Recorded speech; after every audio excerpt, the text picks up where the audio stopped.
Hello mga kadiskarte. So for today's vlog, magkuha tayo ng unas o daming unas ng ating saging lakatan. Sa likod ko, ang dami. So kahapon, nagbigay tayo ng abono. So ngayon, magtatanggal muna tayo ng unas para malinis tingnan. Ito. Ayan mga kadiskarte.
Daming unas mga kadiskarte dahil sa El Nino.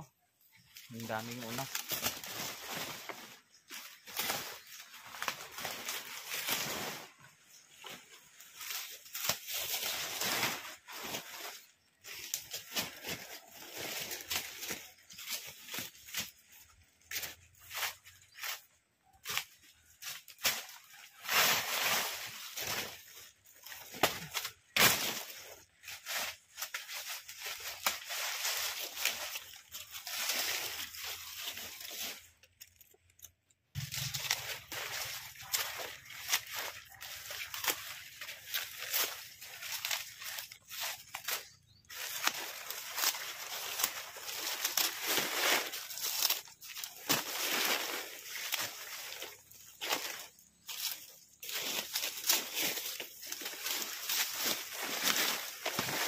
So malinis na ang ating sagingan.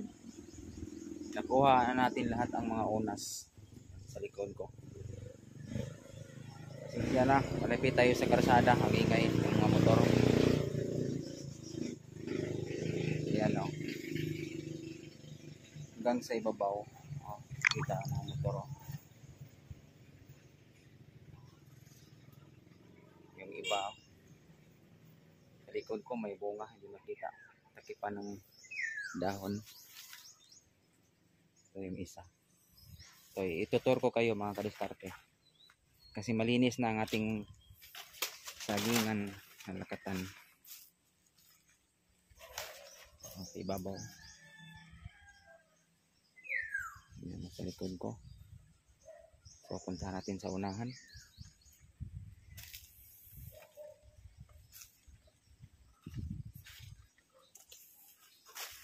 Maliit pa to. Yung iba maliit pa. Yan mga kadiskarte.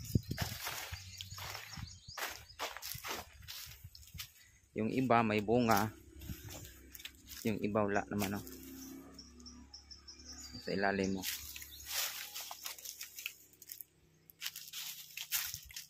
Nasa 200 to kapunuan. 200 plus. Yan mga kadiskarte. Kita ko sa inyo yung iba.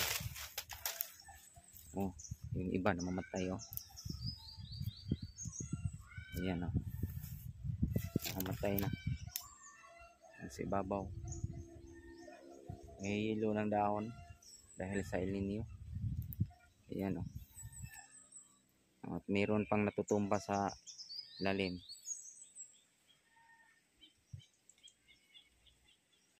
So nasa ibabaw tayo mga kadiskarte. Ayan, puntahan natin. Ayan ang dami itong saging natin mga kadiskarte. Kaso lang nakulangan sila sa tubig. Yan. Dito tayo sa kalsada. Yan o. Sa ilalim.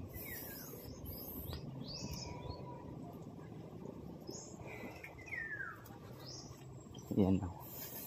Yung tinatawag nila na buli. Sobrang init mga diskarte. Ayan nating sasakyan o. Ito ang kalsada patungo sa Inambakan Falls. Ito. Puntahan natin yung iba. Yan. Oh, meron ng bunga. So, kadiskate, oh, malinis na. Oh, meron pa. Oh. Meron pa sa kasada doon. Ayan. Yung isa, oh. Ito ang dahilan kung bakit siya na piko. Dahil kulang sa tubig. Sayang. Hindi pa to pwedeng ibinta o kainin kasi bata pa. Yung iba meron ng bunga.